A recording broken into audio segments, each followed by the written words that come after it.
Commentary from Florence Scovel Shinn's The Magic Path of Intuition. Florence teaches the importance of intuition, but a lot of people are not in tune with their intuition. One way to become more in tune with your intuition is to say, before sleeping, "In the morning, I'll know just what to do. In the morning, I'll know just what to do." And you will find that ideas will start to flash before you begin to reason. Over-reasoning is often what holds people back too much. They overthink things. Reason has its limits. Intuition is beyond limits. If you want to change your life, but feel set, sometimes even impossible, you must transcend reason and get in tune with your intuition. Now, often what happens in one's life, someone or something upsets you, and it's easy to sit there and say a statement of anger and upset. Sometimes you just feel it can't be helped. But the problem is, that energy goes forward, and you will often meet it again. The best thing is to learn not to take things personally, to realize these great teachings of these mystics, that somewhere we planted these seeds that attracted this circumstance, this person. So one of the best things you can do is to neutralize whatever is going on. And you do this by what Florence calls calling on the law of forgiveness. Send love and goodwill to the situation or to the person. You can say, "Oh, power above, give me another chance. This time I won't argue. I'll be non-resistant, loving and kind." And Florence says now you have neutralized the congestion and the ensuing ills, and soon you will meet such harvests and change your fate. Florence says, send goodwill to your seeming enemy, and you surround yourself with a great aura of protection. Your enemies are only those of your own household, your subconscious beliefs. If you hate and resent a situation, you have fastened it to yourself, for you attract what you fear or dislike. When someone has been unjust to you, you are filled with wrath and resentment. You cannot forgive that person. Time rolls by, and another person does the same thing. It is because you have a picture of injustice engraved in your subconscious. History will repeat itself until you think you are cursed with misfortune and injustice. There is only one way to neutralize it. Be absolutely undisturbed by the injustice and send goodwill to all concerned. Affirm, my goodwill is a strong tower around me.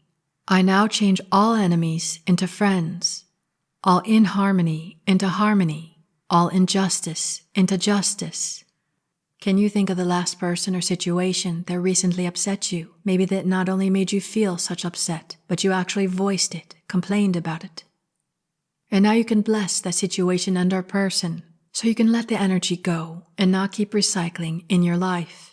When you're so used to finding the cause of things and blame outside of yourself, it will take some getting used to, but as you continue to do it, and the changes start to take place in your life, but give it enough time to allow the transformation, it will be enough to help you fully transform. So become more aware and remember these teachings.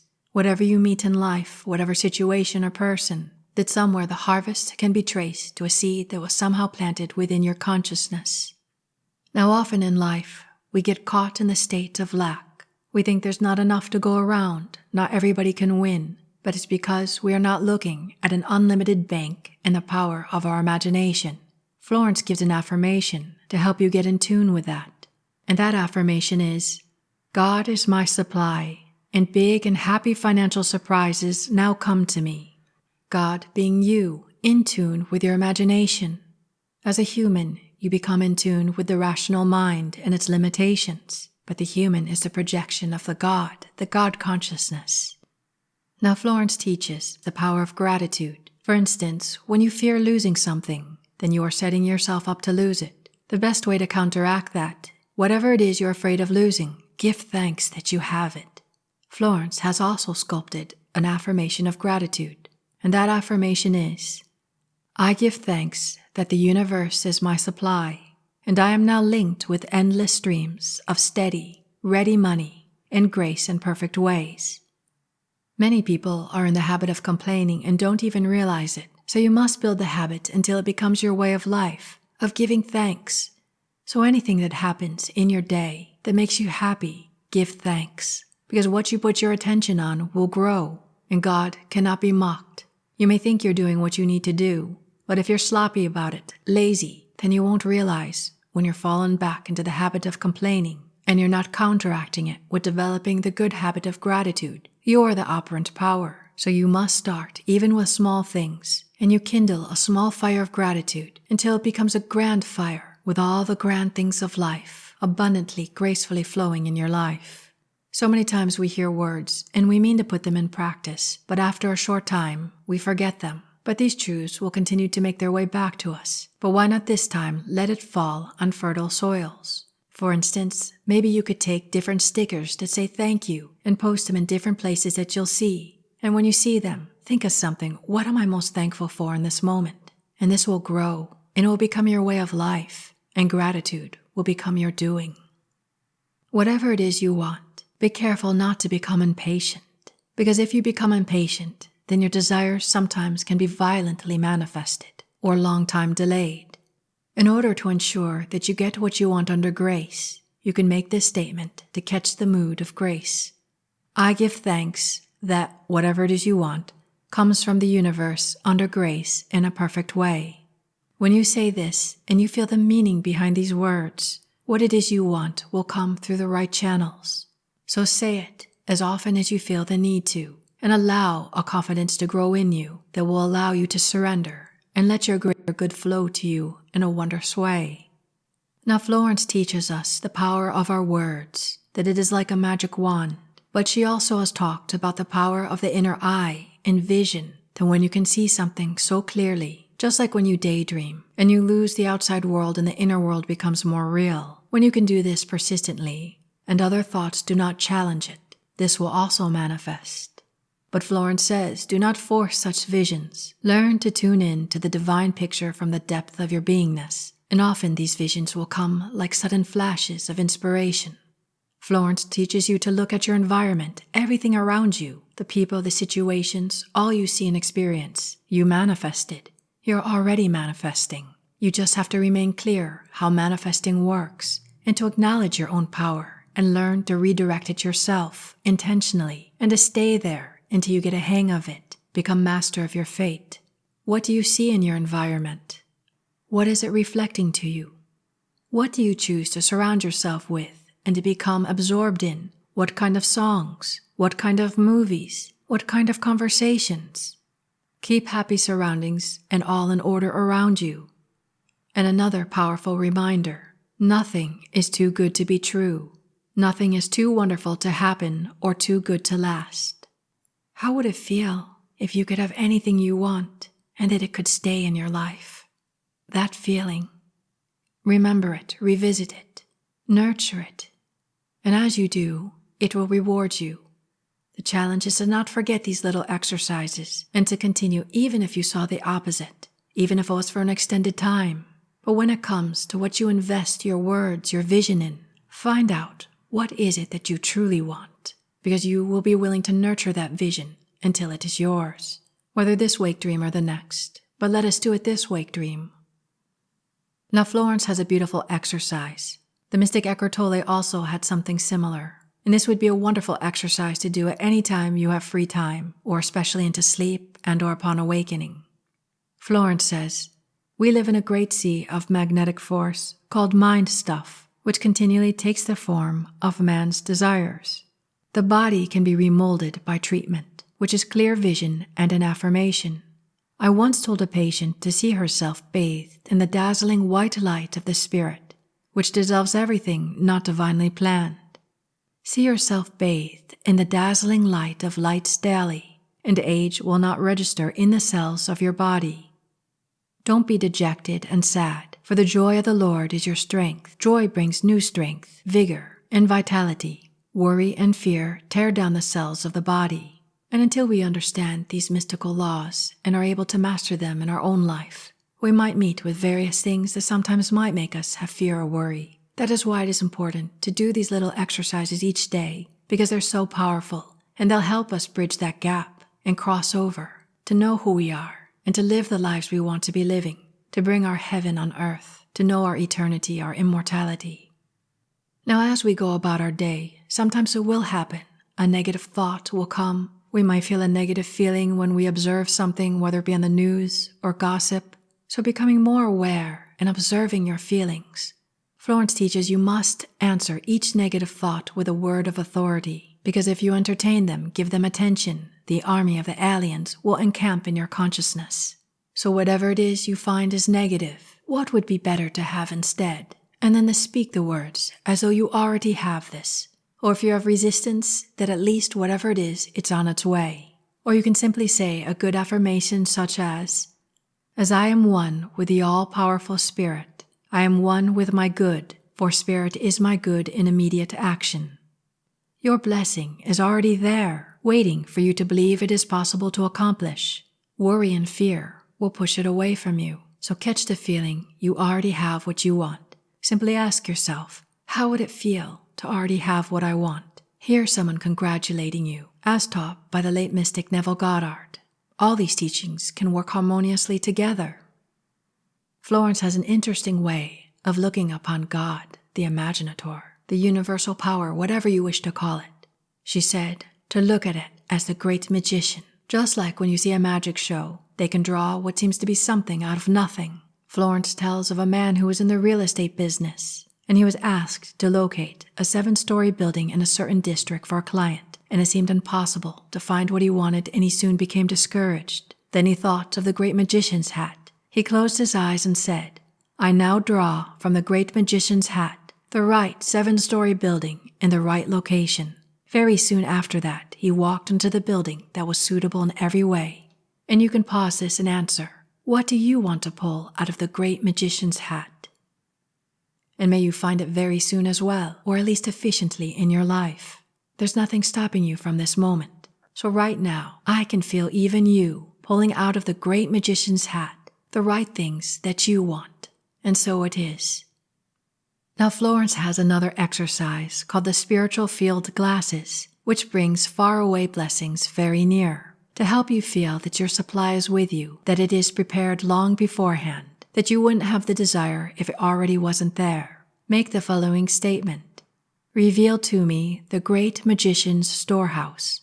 I now use the field glasses of the Spirit.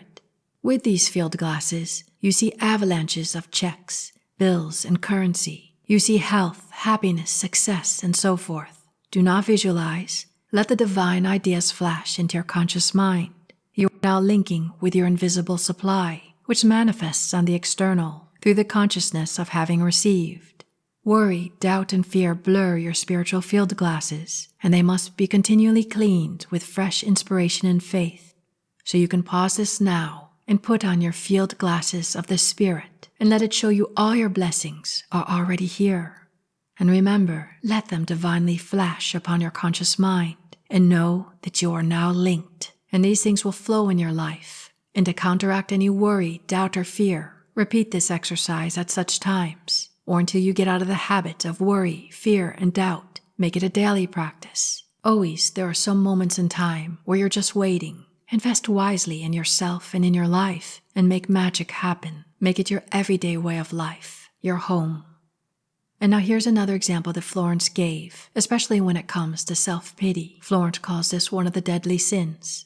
Poor me is the worst affirmation you can make, as it cuts you off from the divine power within, and you will have more and more reasons for pitying yourself. I give the example of a woman who came to me, feeling she was neglected and left out of all the good things in life. I gave her this affirmation, there is nothing too good for me. She repeated it hundreds of times, and suddenly, conditions commenced to change. Kind and influential friends came into her life, and new opportunities for success and prosperity opened. Later, she was given the desire of her heart, which was to go abroad and study music. So whenever you feel behind the 8 ball, when you feel sorry for yourself, say to yourself out loud or in your mind, there is nothing too good for me. Even if you have to say it hundreds of times, there is nothing too good for me. Repeat it until you feel a change in your mood, at least to make the attempt. There's nothing too good for me. You drown out what you don't want to pay attention to, and you place your attention, your words, your energy, your feelings on that which you want to grow. This is what you deserve. This is your fate. This is the point of life. There is nothing too good for me, and there is nothing too good for you.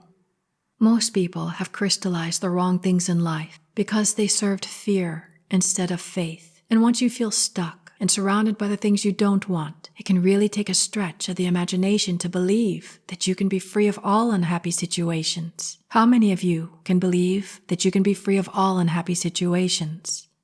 But for those who this resonates with, who've had some spiritual study, maybe even some successes in their own manifesting, and they start to believe this truth. But it takes great effort or will to keep on believing when the outside world is showing you the opposite. So if there's any one thing that mystics, especially Neville Goddard, that is to persist. And with Florence, you can even see how many of her students would say the same statement 100 times, for these statements were carefully crafted to catch the feeling, and these statements stand the test of time, or you can tweak them and make them more powerful, resonate even more strongly with you.